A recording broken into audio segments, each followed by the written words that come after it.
Here's something we all learned in high school. Physics and the law of gravity. What goes up must come down.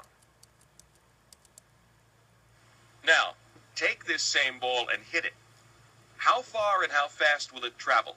That's another study of physics called velocity. You probably learned this the same way I did, being lectured to in a stuffy classroom. Well, look how some students are learning physics today. Here she comes. Next time. Next time. Hey, running away.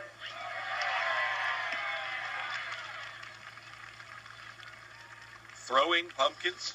Strange homework for high school physics students, but that's the assignment for the students of Mary Ellsworth, a teacher at DC's Model Secondary School for the Deaf. Students joined the 6th annual Pumpkin Chunkin challenge in Lewes, Delaware, to test their knowledge of nature's laws.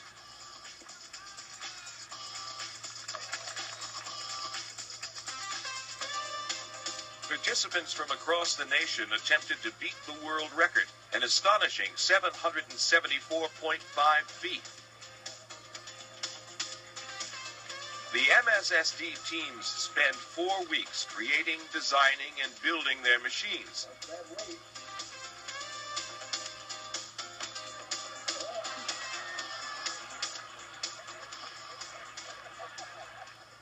I found that the hardest part was that we had never done this before. It was very hard to plan. Of course, the students didn't have much experience. So when I asked them to make a list of equipment, I wasn't sure what they would put down. I had a hard time planning what to do in class.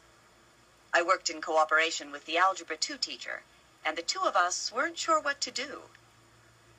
So every day was a new experience.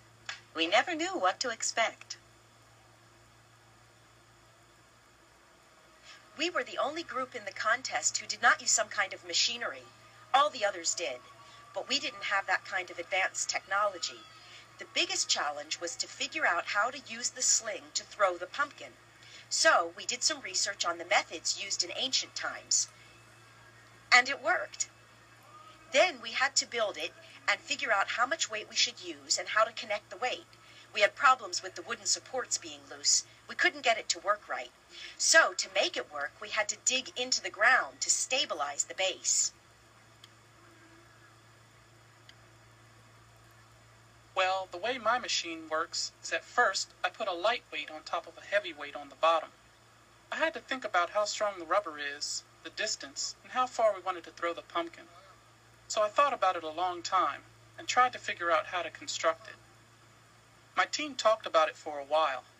For more than 2 weeks, we tried to figure out what to do and finally put it together. The first time it failed, but we built it a second time and it worked.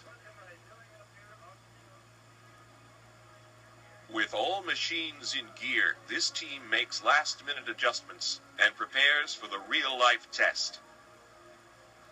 Yeah, it's really fun competing with all those others. They're incredible. I mean, like pros, the world champions. At the site, 8,000 people watch 13 machines. MSSD is the only group of students to participate. Friends and families arrive to watch them. A student carefully records the exact distances for later classroom discussion. And how did the MSSD students do? The lean, mean Catapultin Machine threw a distance of 41.9 feet. The Greek Warrior threw 58.3 feet. And the Thing from Where threw 91 feet. No one approached the world record, but the Ultimate Warrior, this year's winner, used a 20-foot arm that swung around until a computer released the pumpkin when enough centrifugal force was built up. It threw the pumpkin 607.5 feet, over 150 feet less than the world record.